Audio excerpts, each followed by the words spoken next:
le Honor 8 Pro dont le slogan est Born for Speed, donc il y a un smartphone qui est vraiment orienté performance, performance et des améliorations par rapport au Honor 8. Donc si on regarde plus en détail, il reprend ce smartphone, le design du Honor 8 à l'avant. À l'arrière, ça change un petit peu. On passe sur du métal ici.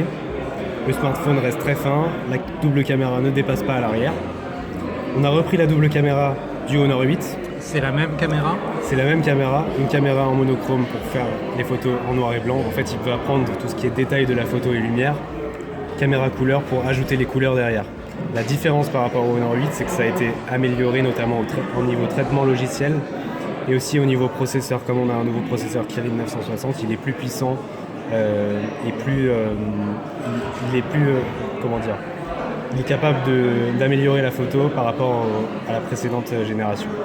Il est plus rapide pour prendre la photo aussi également. Ce sont une dual caméra de 12 millions de pixels. C'est ça. C'est le premier smartphone Honor qui peut filmer en 4K Ultra HD. Et on a ajouté le mode monochrome sur celui-là. Donc sur le Honor 8, on utilisait les deux caméras ensemble pour améliorer la photo. Ici, on utilise toujours le même procédé, mais on est capable maintenant de séparer et d'utiliser que le capteur monochrome, par exemple, pour faire des vraies photos en noir et blanc.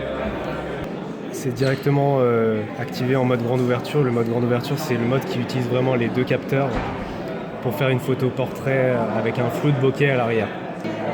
J'ai fait ma photo, ici. Donc on voit du coup que la mise au point a été faite à l'arrière, là, au niveau des chaises. Donc, et là, je peux changer la mise au point après avoir pris la photo. Je peux la faire ici. Maintenant, c'est le casque qui est parfaitement net. On peut mettre plus de flou, moins de flou, pardon. Donc là, toute la photo est nette. Ensuite, on change, hop. Okay. Le casque est net, l'arrière est flou. Et ensuite, on peut changer. Changer comme ça. Et il y a même certains modes. Là, on peut mettre des petits filtres sur l'arrière, par exemple. Donc ça, c'est assez sympa. L'arrière est en noir et blanc. Bon, là, la photo n'est pas très représentative, mais l'avant est en couleur, par exemple. Et l'inverse aussi. Hop, si on veut que ça soit l'inverse. Ensuite, on enregistre la photo. On peut toujours la modifier après quand on veut. Les autres modes photo, alors. J'enlève ça. Ici, donc, on a accès à tous les modes photo. Mode photo pro, avec accès à tous les réglages, évidemment. Et après, bon, la plupart des modes, c'est du classique, du HDR, du cliché nocturne, qui est un mode à utiliser avec un trépied pour faire des très belles photos en faible luminosité. Et ça, c'est le nouveau mode photo qu'on a ajouté. Mode monochrome, qui utilise du coup que la caméra monochrome pour faire des photos en noir et blanc avec du noir et blanc pur. Voilà. Peut-être qu'on peut montrer juste le mode vidéo, donc je vais vous montrer. Voilà. C'est le premier smartphone Honor qui filme en 4K Ultra HD. Fait du Full HD aussi à 60 fps. Et on a maintenant aussi le mode ralenti. Alors où est-ce qu'il est là? Mode ralenti. Avant on était bloqué en 720p 120 fps. Maintenant on peut faire du 1080p 120 fps ou du 240 fps en 720p. Mais là où on a beaucoup de différences par rapport au Honor 8, c'est surtout tout ce qui est niveau performance.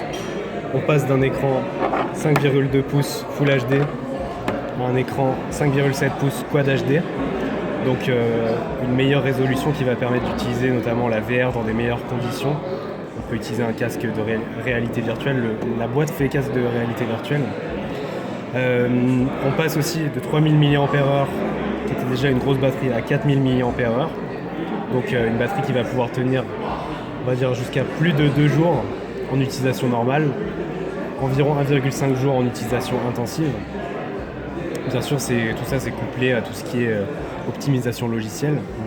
Et on passe aussi de 4 Go de RAM, ce qui était déjà beaucoup, à 6 Go de RAM sur celui-là, donc ce qui va permettre d'utiliser beaucoup d'applications en même temps, le multitâche, et un nouveau processeur Kirin 960 qui est plus puissant au niveau de la puissance de calcul, mais aussi surtout au niveau graphique. On a une amélioration de plus de 180% par rapport au Honor 8 pour tout ce qui est graphique. Donc ce smartphone, il va faire tourner tous les jeux au maximum avec les meilleurs graphismes dans une fluidité exemplaire sans aucun souci. Le Honor 8 a eu une mise à jour vers la dernière version d'Android. Celui-là, c'est le premier smartphone de notre gamme qui sort directement sous Android 7 avec MUI 5.1. Donc c'est la dernière version EMUI, en fait, c'est une interface logicielle qui a été pensée vraiment pour simplifier l'utilisation du smartphone. Donc on a la majorité des tâches les plus importantes qui sont accessibles en moins de 3 clics. Et surtout une interface qui est conçue pour la durée. Le smartphone va être optimisé sur la durée pour ne pas ramer au bout d'un certain temps, contrairement à ce qui se passe sur Android d'habitude. Donc normalement, après 500 jours, on peut certifier que le smartphone aura encore 80% de ses capacités, de sa fluidité, ce qu'il avait au début. Là où d'autres smartphones auront perdu 50% de leur capacité après 1 an et demi. Au niveau des ports, on a toujours un USB-C. USB-C là. On a toujours la prise jack. C'est ça. Le haut-parleur là. Le haut-parleur et on a un slot là. micro SD. Alors on a ici c'est le port SIM. Soit on peut mettre 2 nano SIM, soit on met une SIM et une micro SD. D'accord. Et ici on a toujours l'infrarouge pour utiliser le smartphone en télécommande.